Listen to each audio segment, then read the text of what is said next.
Welcome back, everyone. We're Simply Bitcoin. We break down the news, the daily fail, meme review, software releases, hardware releases, and the pleb sites. Joining us today, fellow Bitcoiner, state rep, and candidate for U.S. Congress. We've got Tim Baxter joining us. Tim, thank you very much for joining us on the show. Oh, thanks for having me today. I'm really excited to be with you guys today. Thank you so much.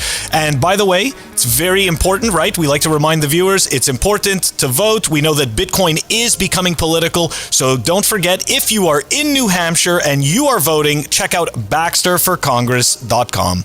All right, we are diving into the numbers. Let's do it, people. Number time. Brought to you by Nodl. They make some of the best Bitcoin nodes, like the Nodl Dojo. It's in red. That means it's faster. Also made of metal. Really good material. Run your own version of Bitcoin Core and the Lightning Network, all in the comfort of your own home. Remember, guys, if you don't run your own Bitcoin node, you're trusting someone else's. That's a big no-no for privacy. So get yourself a Nodl today. At the time of this recording, the block height is 738,166. The Bitcoin price 28,470.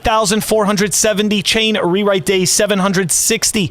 Total public lightning capacity 3,917.39. Moscow time 35:17. Blocks to the halvening 101,834. Total unspent capacity in the Samurai Whirlpool. And Samurai Whirlpool is a CoinJoin or collaborative spend. It is not a mixing service. And the unspent capacity from that pool is 4,781.59. Nico, the numbers, and I just want to point out, before we dive into the numbers conversation, Our theory is back in play as the Bitcoin Kaka price drops, the lightning capacity is growing. So just like a broken clock, we are right twice. Right. I feel like that's why some of the TA guys get super famous, because they just happen to be right on the coin flip. But anyways, guys, we've been covering this for the last I would say last week. We've been telling you how there's two opposing forums happening right now. There's the Forum for Freedom, the Forum for Bitcoin, which is the Oslo Freedom Forum. Shout out Alex Gladstein. I know you put a lot of work into that. Shout out to all the people that went there. And I saw a picture of Hodalant in there as well in the crowd. We miss you, brother. And then the opposing forum, the forum of, my opinion, future techno-communism, also known as the World Economic Forum, and their plan for CBDCs and the implementation of the social credit system, also known as ESG, environmental social governance. And there's actually, look, the stuff that we would have been labeled as conspiracy theorists a while ago. These people have no shame at this point. They're telling you it's coming from their mouth themselves, right? This is the future ahead of us, a future of slightly inconvenient freedom, which is Bitcoin, and a future of slavery, which is what central bank digital currencies are going to enable. And who perfect more to talk about it than a candidate for Congress. Tim is on the show. So let's get Tim's opinion on what those crazy folks are saying at the WEF. Talk about yet there are two ways on central bank digital currencies. One is the wholesale piece. So basically our interactions as a commercial bank with the central bank. And here I would say it makes a lot of sense. This is new technology coming in. We can talk about it, advantage, disadvantage, but at the end it's an efficiency game and maybe it's a security game, makes a lot of sense. A completely different ball game it is when you start to talk about the retail central bank digital currency, not because it's digital. I can pay with digital with my mobile, has nothing to do with central bank digital currency. But I think the fundamental change is the underlying business model is as a retail customer, as a citizen, will have an account with the central bank. I don't have just an account with a commercial bank. I have it with the central bank, which has a lot of advantages for me. It's safe, it feels good. But yeah, there are some challenges with this because the central bank is ultimately, it's a public office.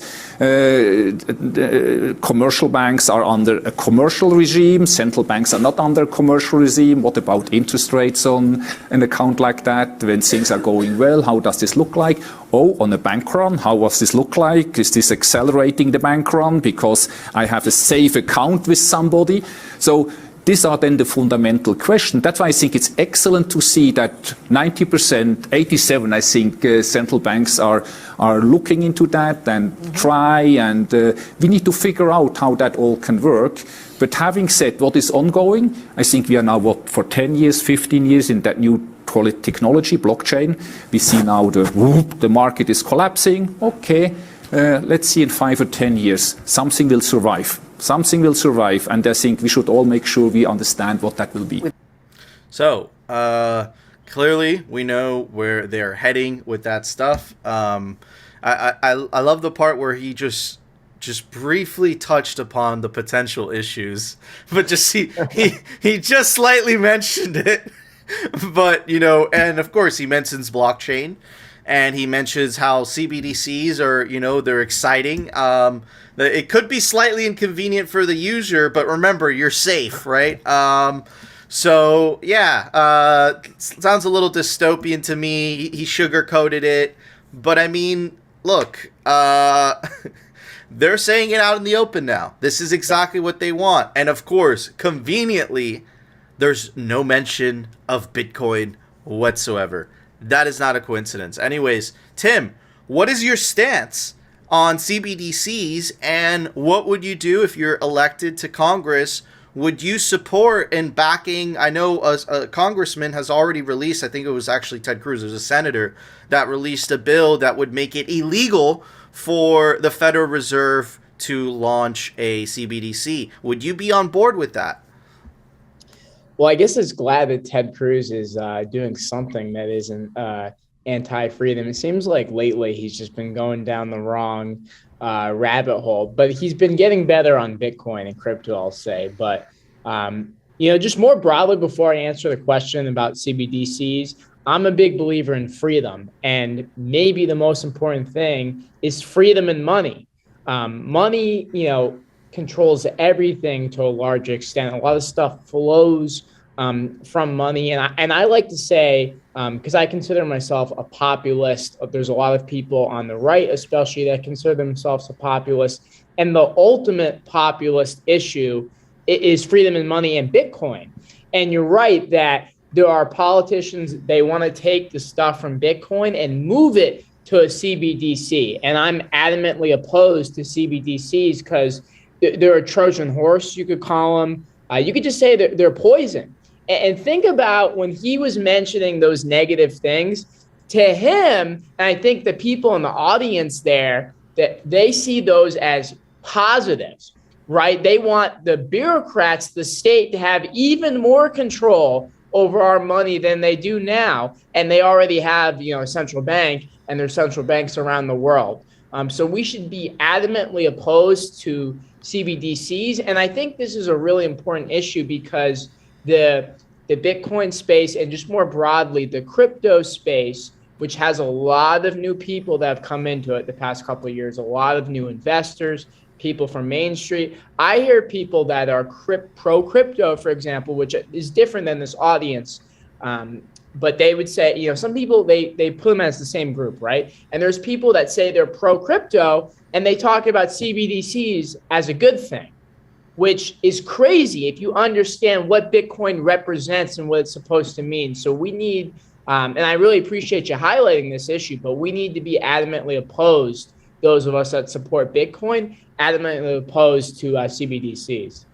Absolutely. Phil, you want to add to that? Yeah, I actually just wanted to add, because one point, okay, it's interesting at the end that he goes, something will survive and we need to see what will be. So again, right, Bitcoin is the only thing that actually will survive in terms of blockchain technology. What people haven't understood is that blockchain technology is only useful in a Bitcoin space. I understand that there are a lot of proponents for quote unquote crypto, but as we've said in the past, right, essentially, none of these technologies, especially these security tokens, utility tokens, whatever you want to call them, none of these technologies actually require a token to perform their functions, like these file sharing services and whatnot, which people tout, and they end up getting wrecked buying these shitcoins for no apparent reason. So I honestly believe that there needs to be this distinction between Bitcoin and quote unquote crypto. So let me ask you this, because there's a bit of a gray area, right? Because as Bitcoiners, we're not fans necessarily of the government stepping in and legislation, but what are your thoughts about regulating stuff like DeFi, stable coins, shitcoins? So, as I said, I believe in freedom and money. I think some amount of clarity would be a good thing. And so some minimal framework of regulation that's essentially just legalization. You can look at what Wyoming has passed. Tyler Lindholm, who's a state rep who now works for Senator Lummis, doing policy and Bitcoin and crypto policy. For her, he helped usher in a lot of their laws. And I've been trying to replicate those with other reps in New Hampshire. And all it basically just is if you're an investor, a consumer, an exchange, you can build your product, you can call the shitcoin, but people should have the freedom. If you want to buy and invest in DeFi, that's your right. And there might be something that we don't see. And the more, down the rabbit hole I go down Bitcoin and crypto, this whole space, looping them together for a sec, which I know might drive you guys all nuts. The more I say, okay, I think Bitcoin is the best thing that's out there right now. And so personally myself, most of my money, that's where I'm going to allocate my own money. But people should be free to do whatever they want. I think Bitcoin is decentralized, right? It represents the values that I believe in, that's someone that believes in freedom. And as we know, lots of cryptocurrencies are not decentralized. And that's something that a lot of people don't understand necessarily, that just use the terms interchangeably. But I think different cryptocurrencies, even if they are, basically scams, people should have the freedom to invest their own money. And if they lose money, that's their choice. I just want to change the term invest for gamble. Yes, I do agree with you. I completely agree with you, right? Everyone has the right to get wrecked. Like if somebody shills you garbage and you think like this is great, and you lose your shirt on it, like you're free to lose that, then I don't think that anybody else should have to pay the bill for you, Well, foot the bill. I mean, what's the other option? The other option is more bureaucracy, more government in order to ensure that people aren't buying that. But I agree. I agree with the free market solution. Mm-hmm. And the Luna flush out was the free market doing its thing. And of course, you have all the people, no, this can't happen. It's like, no, that is capitalism. It's happening. This is how it goes. So, yeah, I agree. And just on that, right, what happens when other stuff goes down, like the Luna flush out, as you're calling it, BTC percent dominance as a whole goes up, right? So if you believe in BTC, then it is actually a good thing overall. And what happens is people look at that and they say, well, maybe I shouldn't be invested in these algorithmic stable coins, right? What even is that? A lot of people are asking that now, but before they were just taking stuff at face value. And so it makes people better investors. If you can never have something go down, then you can never have a crash. People think the gravy train is going to go on forever. And that's obviously not how the real world works. Of course, I completely agree. That being said, Phil, it's time for The Daily Fail. Brought to you by Swan. That's right. You need to be stacking with Swan. Check them out, swanbitcoin.com. Automated Bitcoin savings plans, instant purchases, a stacking platform by fellow Bitcoin plebs. The link is down below. All right. On the heels of that numbers discussion, we are going to dive into essentially Wall Street's thoughts, and more importantly, the bankers' thoughts on CBDCs, because, you kind of think that all of these people are on the same team, but maybe, just maybe, the bankers don't want CBDCs either. Anyways, Wall Street says a Fed digital dollar spells destruction for banks. How long ago did we say this, Nico? They obviously watch Simply Bitcoin. They do. I mean, they definitely watch us. So we like to think. Oh, okay, here we go. I just want to make the screen bigger. Okay. The Federal Reserve launching its own digital dollar would crack the foundations of banking as we know it, according to letters industry lobbyists sent to the U.S. Central Bank on Friday. Don't take away our jobs. We're still useful. Anyways, a government-run digital dollar could have profound implications on the financial sector and also on the stable coins issued by cryptocurrency firms. Honestly, you think the bankers really give a shit about stable coins? I don't think so. Anyways, current research overwhelmingly undermines the purported benefits of a CBDC and instead indicates that a CBDC would seriously disrupt the financial system, significantly harming consumers and businesses. It's really interesting to see these two entities go at it against each other. I've never seen the banks stand up for the people before, but I know that that's not the real that's not the real incentive and motive. Anyways, another bank, or in my opinion, I should say, another banking group in Washington, the American Bankers Association, predicted on its own letter that a digital dollar would mean deposits accounting for 71% of bank funding are at risk of moving to the Federal Reserve. That would dramatically increase the costs of funding in the banking sector to an unsustainable level, the ABA letter said. Okay, now before we dive into the shitcoin fails, let's talk about this a bit.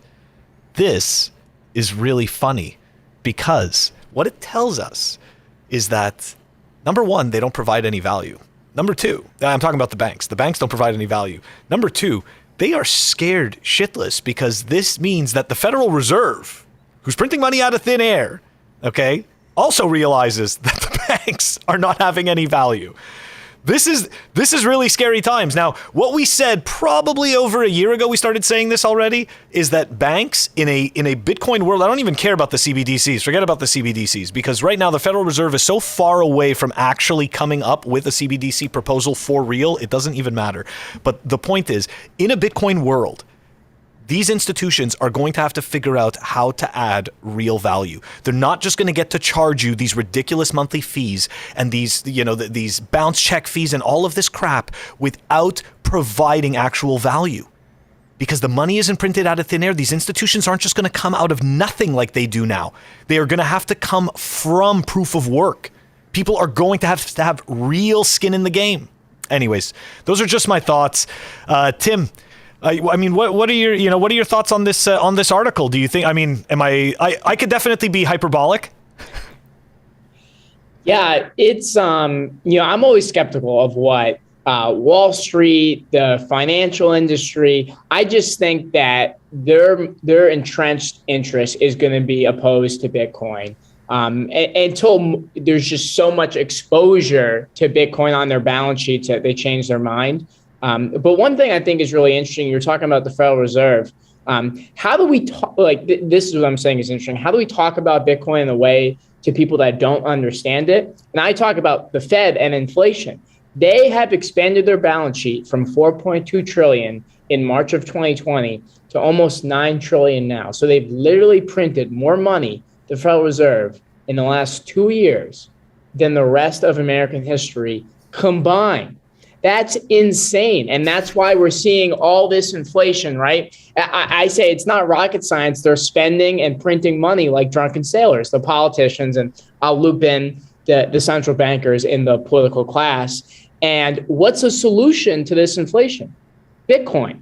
And immediately, old people, generally speaking, are the people that are most involved. I stopped myself there because I didn't want to be disparaging, but people that are generally more involved in politics are older and they don't know what Bitcoin is that often, and that's okay. But when you say Bitcoin is a solution to inflation, that changes the whole conversation.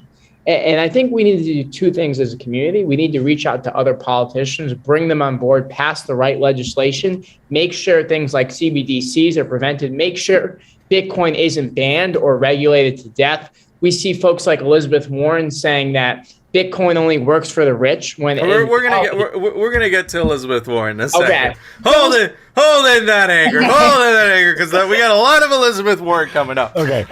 So, Yeah. Just to go finish ahead. that point real quick. So the politicians, we gotta educate them and bring them on board, but then we need to reach out to the public is the second thing, and we need champions to do both of those, and that's a leading role that I want to have in Congress, and that's why I hope people in the audience will support me, and you can do that at baxterforcongress.com. Absolutely.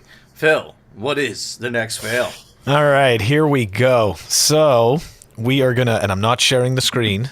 Okay, so here we go. We're gonna have two fails, right? Two shitcoin fails, and the theme of these fails. We hate to say we told you so, but we told you so, number one. And number two, broken promises. Okay? This is the shitcoin mantra, is broken promises. Listen, we all want to promise unicorns. I know what it's like. I want amazing things that aren't real to be true, but they're not. And eventually, if it's too good to be true, it usually is. Anyways, let's dive into this first one. AAVE ends rewards in latest blow to yield farmers. Oh my gosh. The market cratering and now the shitcoins not paying the yield. Who would have thought? Anyways, AAVE has stopped offering incentives on to Ethereum version 2 users in its native token AAVE as a total value lock TVL, right? They always like to use the acronyms, make it sound like it's real professional, of 8.57 billion. AAVE is the third largest DeFi protocol and the largest decentralized money market. Decentralized. I love that. I love how they just throw these words in. Anyways, for now, AAVE's main rival, Ethereum-based money market Compound, continues to offer comp rewards to its users, but Compound's community is divided on whether to continue contributing incentives. In March, the Compound community voted to slash rewards by 50% to prevent opportunistic yield farmers from harvesting all the rewards. Maybe this shouldn't have had people's money in this. You would have figured that out already. Maybe... Just saying anyways. The proposal's author, Tyler Lowen, emphasized that an overwhelming amount of the comp rewards are being farmed and instantly sold off. That right there is the signal. No one cares about your shitcoin. It's an instant flip. It's pure garbage. And anyways, all right, let's move on. Compound's community blames the inflationary incentive scheme for Comp's poor performance. Oh, that's right. If only we didn't have this inflation scheme, we'd have such a better token performance. Tokenomics, people. The token has crashed 93.2% from its peak of 910. AAVE also down 85% since its May 2021 high. Guys, look, I hate to say it, but this is only the beginning. I put out a tweet a couple of weeks ago. You don't think that minus 99.98% is real until you're actually looking at it in your portfolio and you're thinking all of those partnership parades, all of those promises, all of that tech. What about that innovation? It's not about the innovation. They're freaking fooling you with this crap. Okay? What you need is hard money. This technology does not need to be money. Okay, anyways, moving on to the next part before we riff on this garbage. Here we go. Unfortunately, Solana's running out of time. Literally. Solana's blockchain clock loses track of time, now running 30 minutes behind. Imagine that you went and bought into this shitcoin, because this thing had tons of marketing, right? A16Z as a backer. Man, this thing's got to be good. The tech. Anyways, Solana's blockchain clock is currently adrift of real-world time by 30 minutes due to longer than ideal slot times on the network. The project reported via its status page on Thursday. At least they were transparent about it. While Solana is a proof-of-stake blockchain, the network also uses proof of history as a consensus algorithm. How does it use proof of history if it can't even keep track of time? Anyways, I'll continue. Proof of history takes care of Solana's timekeeping by enabling... No, it doesn't. It's not taking care of Solana's timekeeping. By enabling each node on the network to maintain an accurate record of time. That's not true either. Apart from on-chain timekeeping being out of sync with real-world time, the slow slot time issue could also have some economic consequences related to annualized staking rewards. There go those rewards again. That's interesting. Solana is no stranger to these operational and performance issues. The network has suffered outages on different occasions, with the blockchain not processing transactions for several hours at a time. Now, I remember seeing so much Solana shilling, and Nico, I remember you getting solicited, I think, to shill Solana. This is just hilarious. I'm so sorry. I'm not laughing at the people getting wrecked. I am laughing at the stupidity of these shitcoins, okay? And the ridiculousness. This whole thing, it's the blockchain. It can't even keep track of time. Okay, this is like the most basic thing, is that it has to keep track of time, and it can't even do this. And people are trusting their value on this thing. I remember a time, I think it was like $200 or $250 for this shitcoin. Anyways. Yep. Dude, shitcoin casino, man, that's what they do. And bro, yeah, it's what we were spot on when we called it. We said the reason that these shitcoins go up is because they partnership. Phil was right. There was at one point they reached out to me like, hey, how would you like BitVault to be associated with Solana Labs? Like it's a total joke. There's a reason that there's so many transactions per second as they advertise, and that is they sacrifice decentralization in order to do that. And that's something that's really hard for people to understand, especially getting into the space. They look over the decentralization and they focus on, oh, look, it has all these bells and whistles, right? But the whole point of a cryptocurrency, if you really want to separate money from state, it needs to be sufficiently decentralized. That's just the reality of it. And so far, only Bitcoin has been able to do that. But anyways, Tim, what are your thoughts? Yeah, well, I think there's a lot of people that they're not looking for that decentralization. They're looking for a quick buck. You were talking about the tokenomics. Some of these DeFi projects, or maybe that's being generous, some. But what's the tokenomics? It's Ponzi-nomics basically, and that's the problem. Compare that with Bitcoin, right? And a lot of these projects, right?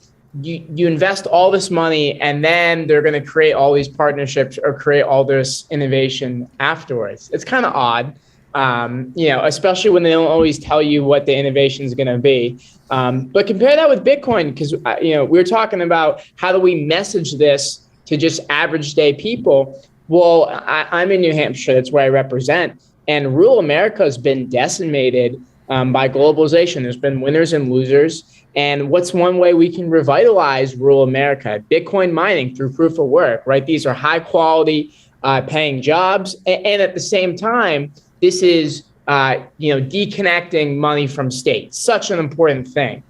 So to me, I think you're absolutely right that Bitcoin, first and foremost, it's not about the blockchain. It's not, right? It's about giving people sound hard money, as you said. And that's something that we need people understanding, that there's a lot of people getting involved in the Bitcoin / crypto, if you want to merge those together for a second, in that political space. And we need people that clearly understand the difference and are going to be champions for getting rid of the central banks and giving people back control of the money. And that's what Bitcoin can do. Bitcoin is that solution.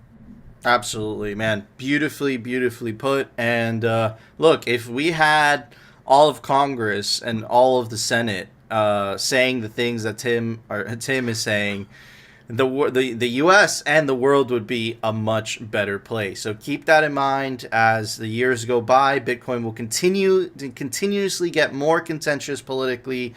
Remember to support the right type of candidates, and Tim is one of those. So definitely go check out his website, right?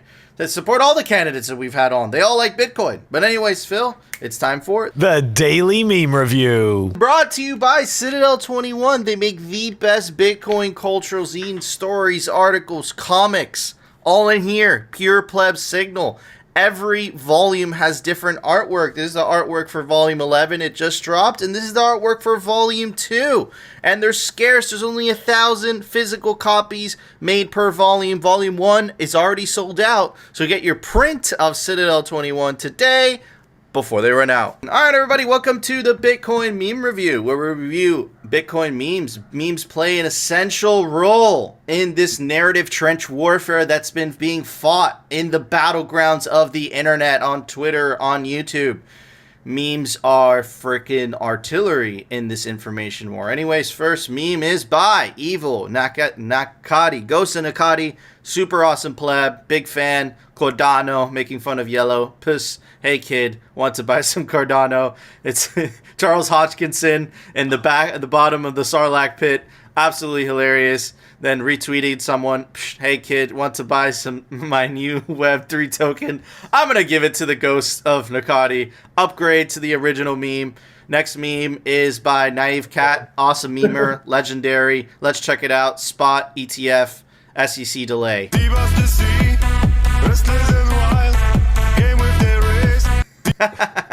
Short, simple, to the point. I like it. All right, next meme brought to us by Gigglesma. Let's check it out. Noobs, Web3, centralized shitcoin, paid shill promotion, rug pull, Ponzi tokenomics, backed by the WEF and the EU, unlimited supply. That was one of the best, bro. Shout out to Gigglesma. Bitcoin croissant, never ask a woman her age. A man his salary. Christine Lagarde, how will she reduce the ECB's balance sheet? That is an amazing meme by the plebs. Next one by Labra Hodl. Let's check it out. Have fun staying poor. No, my crypto investment is down 90%. And then the 145 IQ guy, there's nothing wrong with being happy to see shitcoins getting destroyed. All shitcoins are inevitably going to zero, and the bigger they get, the more people eventually be hurt when they do. The sooner they die, the better. Savage by Saifedean. All right, and this is a meme replying to that exact tweet, and it is by Richard Whitman, a friend of the show. You are not just a A16Z exit liquefier, and that's someone in denial. Absolutely hilarious. Okay, last but not least, we got tagged by this one, Decentipod, 50 cent, 50 sat. All right, very good. Awesome memes. Shout out to the plebs. Phil, what would you give those memes while I look for a score? Oh, gosh. All right. I'll go first. All right. You know what? I don't think I've given this decal yet. This is my original logo that was made, and this is from Bitco. I'm going to steal it from Phil. And then I'm going to send him a video of me unminting it. I have a few. I will give you one. Ah! But do not stick it. All right. Tim, what would you give those memes? Overall, or they're also different. Whatever you want. Overall, if you want to score them individually, it's up to you. It's up to you. And you don't even have to score all of them if you don't want. If there's certain ones you want to score and other, it's my two favorite ones were the ECB balance sheet and also the giant octopus. Mm-hmm. I like the octopus one. Okay. The octopus one, you said I don't have to give it a number. I can just give it an object, right? Yeah, exactly. Yeah, the octopus one I'd give sushi because sushi's my favorite food. So sushi. All right. Yeah. But now I feel like a basic white guy. So. So now I'm gonna get canceled. All right. Don't worry, you're on Simply Bitcoin, so yeah, there's been much worse things said on the show. I believe that. All right, so for me, I'm gonna give those memes Satoshi, the Bitcoin chicken. He only clucks when the price of Bitcoin reaches an all-time high, but he's been dying to get out of the cage and do a cameo cluck. So there you guys go. It's been a Satoshi, while. the Bitcoin chicken. Anyways, guys, we want to know if you agree with our scores. You disagree, let us know down in the comment section. Comment. Helps with the mysterious YouTube algorithm. And, of course, make sure to subscribe to us on alternative video platforms like rumble.com and our personal favorite, bitcointv.com. They don't censor there. And make sure to join our awesome Telegram group. It's a party in there. A lot of plebs. We're all hanging out. And you can link us a Bitcoin meme to review on the Bitcoin meme review. But anyways, Phil, it's time for the Daily News. Brought to you by CryptoCloaks.com. They make the best 3D printed Bitcoin merch, like the famous 3D printed Bitcoin grenade toy. You can get this any custom color your heart desires. This just happens to be in gold. You want it in simply Bitcoin colors? They could do that too. Also, get yourself a 3D printed Bitcoin honey badger. Opens up, you put your favorite hardware wallet in there. Really cool stuff. You can take advantage of the link down below to get 5% off CryptoCloaks.com. All right, everybody. So this is the bill that Tim was referencing in the earlier part of the show. Finally looks like a bipartisan bill is going to be at least tried, right, in Congress to see if it passes, has bipartisan support. Cynthia Lummis has done an incredible job trying to make sure that all parties are happy. This would rectify the thing that the Treasury snuck into the infrastructure bill, where they would label miners as brokers, and that would force miners to report everyone who's involved and KYC everyone who would be involved. But you can't do that in a miner, right? So it would potentially be that law, how it currently exists today, would be used as a stick to go after Bitcoiners at the behest of the U.S. Treasury. So this bipartisan bill would fix that, and it does a couple other things. Let me read a little bit from this article, and then we'll get everyone's thoughts. The cryptocurrency industry will be laser focused on Capitol Hill in the coming weeks after Democrat Senator Christine Gillibrand of New York and Senator Cynthia Lummis said Tuesday that they will unveil legislation in June that will create a comprehensive baseline for cryptocurrency regulation in the United States. Bill will allow this industry to grow, flourish, continue to innovate, allow us to compete worldwide with the most stable market possible here in the United States. The legislation would codify both Bitcoin USD and ETH USD as commodities. And Lummis said it is our intent that the CFTC takes the reins of jurisdiction over those two. Under the current law, the CFTC oversees markets for derivatives based on commodities, but it doesn't police the markets for those commodities themselves. Critics of the current regulatory framework argue that this leaves little protection for investors who buy and sell cryptocurrencies from individuals or on exchanges. The bill would keep in place the Howey test for other cryptos. This would really affect shitcoins. It would really affect shitcoins, this legislation. A doctrine that the U.S. courts and regulators use to determine whether or not financial instruments should be considered security and therefore under the jurisdictions of the Securities and Exchange Commission. It would also make clear that miners of Bitcoin and other cryptos are not considered broker-dealers and would therefore not be subject to the more stringent IRS reporting requirements. And here's Cynthia Lummis. She says, we're trying to find a sweet spot between allowing innovation to continue to incur unimpeded by regulation, but to provide regulatory framework. Now, in terms of the ETF, the spot ETF that everyone's waiting for, this is Cynthia Lummis' comments on that. I've met with SEC Gary Gensler. We've kicked this bill around, and he's a very knowledgeable regulator. Behind closed doors, I think he expresses a deep understanding. So I actually have confidence that the regulatory framework that exists is going to be the right regulatory framework going forward. And of course, if she's referencing Gary Gensler, she is talking about the Bitcoin ETF. So a couple things to break down there, right? First thing to break down would be that with the Howey test implemented, that would be a big nightmare for any future ICO, future shitcoins, right, that are going around existing securities laws. With that in place, it'd be very difficult. In terms of the commodities thing, of course, all Bitcoiners are like, look, regulation is bad, less regulation, less government involvement is a good thing. I completely agree. But at the same time, remember, if you're one of those stupid people that decide to leave their crypto on an exchange, you're at the complete behest of that exchange. With this law, it would put more of a spotlight on those exchanges to make sure that they do have the reserves that they say they do, right? So in that sense, it's a little bit better. And last but not least, this would give confidence to the financial industry that Bitcoin was a regulated commodity under U.S. law. So let's say I'm other companies that are a little bit more conservative than Tesla, than MicroStrategy, and you just haven't wanted to dip your feet in there because the regulatory framework was in this gray area. Now you know it's a regulated commodity under this new framework, right? I'm also positive that it has a bipartisan support. So I think overall, if this passes, this would actually be very bullish for the price, right? So those are my thoughts. Tim, what are your thoughts? And then we'll pass it on to Phil. Yeah, it's certainly bullish for the price. You know, Bitcoin is a hedge on inflation to a large extent, but it's also so intertwined with the stock market now because so many institutionalized players have come into the market. You know, March 2020, the price crashed. It's been really up and down lately, and I think some of that has to do with just that everything is choppy right now because we are in a stagflation environment. You know, other things that jump out, you know, Senator Lummis is such a diplomat. She's like, I have so much confidence that the SEC would do a good job. I don't necessarily have that much confidence. I'll say that I think the SEC has a long track record of making political decisions. And I think that was a big thing that my guess is that Lummis pushed for behind closed doors.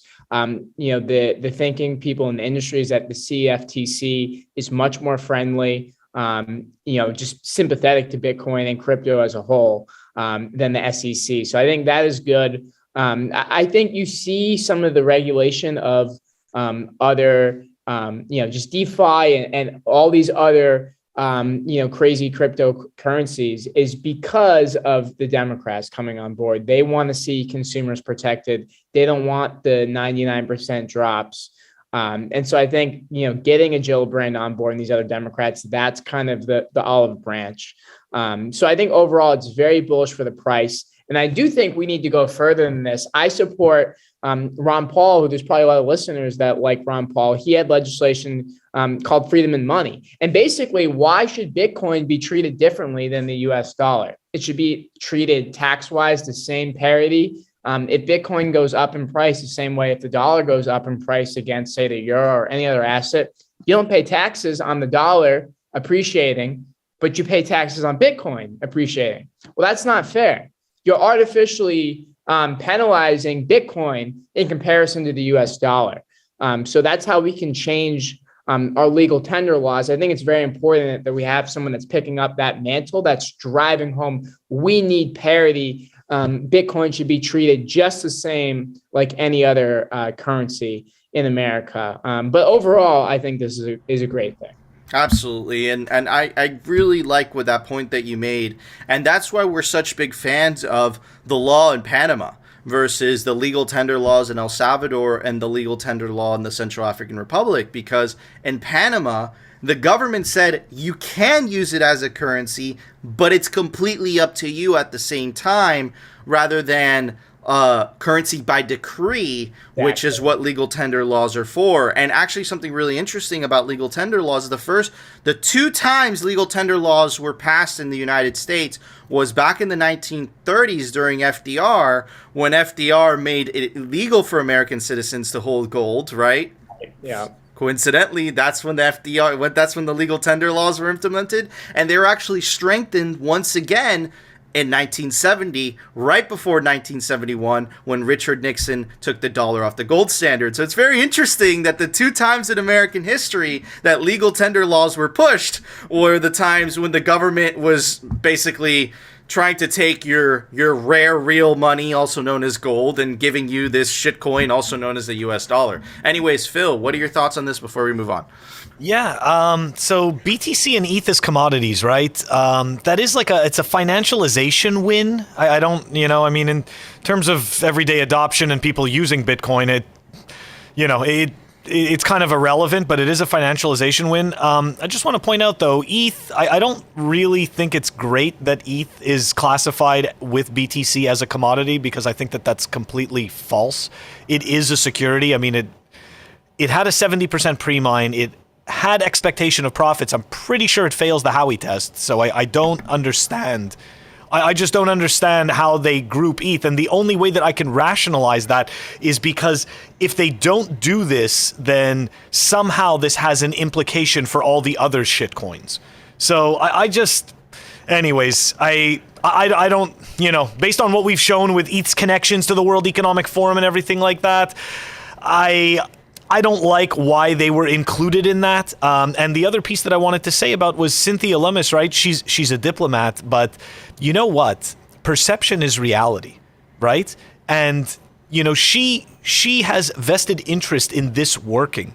So she's going to want, I believe, she's going to want the SEC to perceive her as a friend, or not necessarily a friend, but as a cooperator. So, you know what? Like, maybe I don't necessarily appreciate the method, but it does work. So Phil has just announced his political candidacy. He's running in 2024 to make sure that Ethereum stays as security. Anyways, speaking of the Democrats, we were speaking about them a little bit earlier. This would be good. Phil 2024, make America Phil again. Woo! Okay, anyways, so this is an amazing video by the Heritage Foundation. Ted Cruz, Michael Saylor, Caitlin Long were all on a panel. They were all asked questions, and this was very interesting about what Ted Cruz had to say about the left. Now, let me preface this by first saying we are apolitical and simply Bitcoin. We don't lean left. We don't lean right. What we stand for is always the parties that stand for freedom, the parties that stand for Bitcoin. It just happens to be that for some reason the left in this moment in history, they all of a sudden are against free speech. That's a whole other topic. But what's really interesting is that the social and political attacks on Bitcoin have come from the left-wing parties in Europe, in Norway, and in the United States. That is undeniable. That is a fact, right? When they tried to ban proof of work in Europe, came from left-wing parties. When they tried to ban proof of work, and they're pretty successful at it in New York State, right? Ban proof of work mining. Guess what? It came from a left-wing party. In Norway, and I think this was the smoking gun, the Communist Party of Norway wanted to ban proof of work mining, but here's the kicker. In Norway, 100% of the electricity used for mining comes from renewable energies. So, so Bitcoin was supposed to be harmful for the environment, but when it's not harmful for the environment because it comes from 100% renewable energies, somehow they're still against that, which makes me very suspicious. I'm not the only one suspicious of this. Let's hear what Ted Cruz has to say. And then there is the advantage of freedom. There's nobody in charge.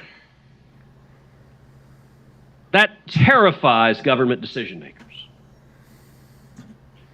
Pause for a second and reflect why communist China has banned Bitcoin. The answer is real serious, real simple. They can't control it. They don't like something they can't control. By the way, that is the exact same reason most Democrats don't like Bitcoin. Why does Bitcoin make Elizabeth Warren toss and turn and twitch at night? Because she wants her sticky little socialist fingers to be able to control every penny in every one of our bank accounts. Okay, all right. So without getting more political, that's Ted Cruz. Obviously, he's being political. He wants you to vote Republican, obviously, right?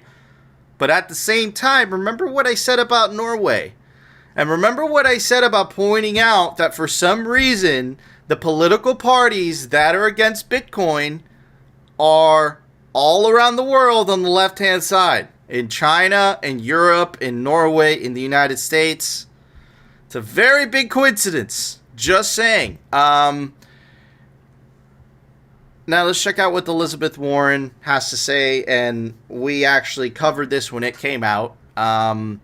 Elizabeth Warren essentially is not okay with you investing your 401k in Bitcoin. It's weird that a government official is getting to decide what you should do with your retirement money and what you are not doing with your retirement money. That's absolutely terrifying. It is being fought. It looks like there's a bill by a Republican, specifically doesn't say here. Yep, by Senator Tuberville of Alabama, and Here it is again: to prohibit the Secretary of Labor from constraining the range or type of investments that may be offered to participants and beneficiaries of individual retirement accounts who exercise control over their assets in such accounts. So obviously this is becoming a contentious issue. You have a very predominant senator talking about this, right? And look, even on a state level, state senators, in this case it was Wendy Rogers of Arizona, actually introduced a bill that would make Bitcoin legal tender in the state of Arizona. So obviously the politics of this is heating up. It's becoming a partisan thing. Unfortunately, we're trying to at least appease both sides. A couple days ago, before the Francis episode, we had an episode called The Progressive Case for Bitcoin Part 2. And we had two lefties come on the show and make their case, and we talked to them about this. But listen, guys, here's the facts. Okay, and you can't deny this. And I'm going to say this one more time. And it's something that simply Bitcoin picked up first. Okay? Why is it that the left-wing political parties all around the world, in the United States, in New York State banning proof of work, in Europe an attempt to ban proof of work sponsored by the left-wing parties, and in Norway, the sketchiest part of all, where 98% of the energy in Norway comes from renewables, and 100% of the Bitcoin mining energy comes from renewables. Why is it then that they still want to ban Bitcoin mining? And then I see a video of that from Ted Cruz that's saying, hey, wait a second, they want to control it. Look, guys, we are trying to stay as neutral as humanly possible, but at the same time, we're not freaking idiots. It looks very obvious. I don't know another answer. I can't think of one, but at the same time, I don't want to come to a conclusion. So I'm going to ask the person who's running for Congress, what's going on here? What's going on here, Tim? Is this true? Is this true? Is this about control? I think it is. And the Republican Party, especially in America, but it's around the world, it's changed. It's more populist. What you're saying might not be true in the Republican Party of Bush or Mitt Romney, where they want to use the state to enact their ends, to wage endless war. But what do you see with the left? The outcomes they claim to fight for, if you look at it from that angle, whether it's helping marginalized groups get more access to the financial system, they might be in favor of Bitcoin because Bitcoin is an actual solution, right? Who gets hurt the most by inflation? People that don't have assets, people that are left out of the current financial system, which are these marginalized groups. But if it's about ideology, right, the left-wing ideology of control, think about the truckers, right? Bitcoin gives them more freedom. If you control the GoFundMes of the world, if you control the money with the CBDC, then one, you can spend the money on whatever socialist program Elizabeth Warren can dream up, and she's got a lot of them. But then second, right, if you give that control to the people, you no longer can spend that money. So that's obviously, as I was saying, that's really problematic. But then you're kind of giving the power back to the people as well. So it's all that ideology versus the ideology versus what they claim to represent. And so I think that's why you're getting that sticking point. And this populist, that's why I call it the ultimate populist issue, is freedom and money. And so the question is, what do Republicans and Democrats represent? Is it about the outcomes or is it about the ideology? And, I'm skeptical of all political parties. But I think this does line up better with the right. And we need to make sure that we fight for freedom and money without question. And that's Bitcoin. Absolutely. No, I agree. It's tragic to me because I think a lot of people believe that the left was for the little guy, but when it comes to, I'm not saying all of them, but when it comes to some of them at least, what it looks like to me is that they would rather remain in power and control than help out the little guy. And that's what Bitcoin requires. It requires government, politician, bureaucrats, they're going to have to anyways, to give up some of that control because of Bitcoin's decentralized nature, right? So that to me is a tragedy. and I still refuse to believe it. But after covering this for a year, it's very difficult to come to another conclusion, and I have yet to have someone on the show to tell me something otherwise, including when we had the episode of the progressive case for Bitcoin. I still wasn't convinced. Phil, what are your closing thoughts, my friend? The same way that the internet disintermediated information, I believe that Bitcoin obviously is disintermediating money, but it's also going to disintermediate a lot of other things because of what Bitcoin touches. And I think one of those things is going to be politics, because at the end of the day, we do have left-leaning politicians that do believe in Bitcoin and would actually want to provide services. And that they would actually be able to, create a business, maintain a profit, and provide a service that people are willing to pay for. And I think that that's kind of the problem, right? We now have a government where people pay for services that honestly we are not getting the full value of. And I do think that, as we've seen, there are some people on the left who do believe in Bitcoin, and there are people on the right, very few of them, who don't. And so I think that we're going to see a bit of a fracturing, and there's going to be this other party that's going to emerge. Mm-hmm. And I think that we're going to have this split between the money spigot maximalists and the freedom money maximalists, because the incentives that Bitcoin has are just far better than anything we've ever seen in history. So as people learn, as people accumulate it, as their conviction grows about the type of future that it could enable, I don't see these politicians, the money spigot maximalists, like Elizabeth Warren, for example. I just don't see them faring very well. I agree. Yeah, can I touch on that real quick? Because you said there are Democrats, and I'm talking about the politicians that believe in Bitcoin. I'm really skeptical because of that innate ideological incentive to be against Bitcoin, because they want the state to control money. But I do think what's happening is Bitcoin is so successful, it's undeniable at this point that the politicians realize they're not going to be able to ban it. One, they can't get rid of it. You could ban it, but it wouldn't go away. And so they realize it's here to stay. It's almost like the internet. If they knew how powerful it would be early on, they never would have let it get to the point that it did. But now it's like, are there two parties? One's for the internet and one's for Bitcoin, and one's against Bitcoin and one's against the internet? No, everyone's for the internet. And I do think that Bitcoin is so powerful, so transformational. That's where we're heading. The difference is the internet is not as disruptive to the power of the political class in the same way. As powerful as the internet is, it's not as disruptive as Bitcoin. And this is where we get into the politics. And someone like me, there's going to be a tremendous pushback that I don't think Bitcoiners fully appreciate how strong that pushback will be from not just the financial institutions, because they'll pivot, right? Oil companies can pivot to green energy. They have the infrastructure and the scale from their business to just buy up new businesses, right? But it's the political class, the bureaucracy, the deep state that hates it more than anything else. And that's why we need to be ready to fight. And I want to lead that fight. And you can help me do it by going to BaxterForCongress.com. Absolutely. Yeah, no, and I completely agree with Tim. That's something that, we have said many, many, many, many times on this show.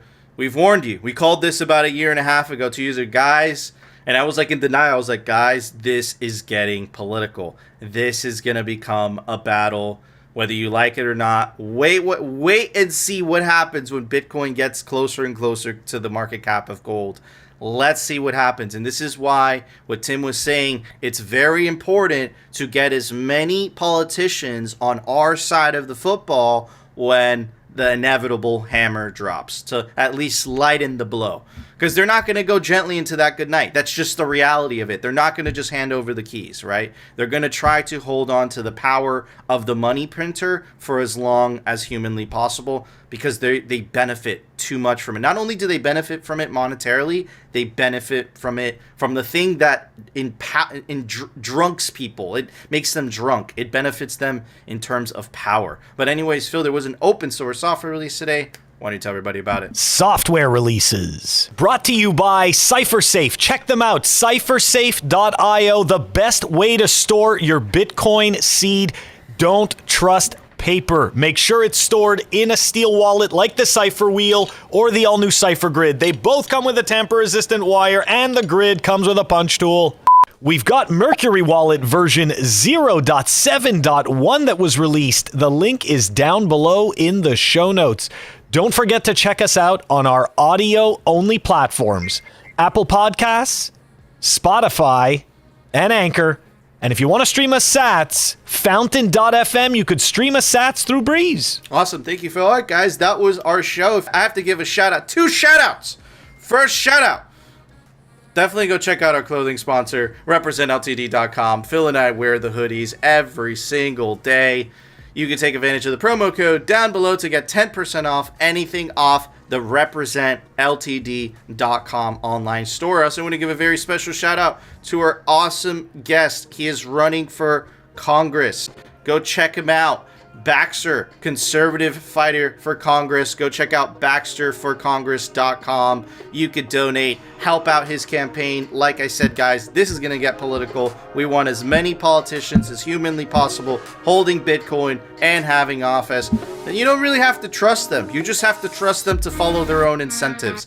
It's as simple as that, right? No one is better than their incentives at the end of the day. So we want as many politicians hodling that Bitcoin. Anyways, guys, if you enjoyed the show, you know what to do. Smash that like button. And of course, you want to continue hearing the Bitcoin news from the plebe perspective and the catastrophic fails from the same perspective. Definitely consider subscribing to Simply Bitcoin. And we'll see you tomorrow, guys, for a brand new episode. Individual incentives matter. You can't separate the number go up technology from the freedom go up technology.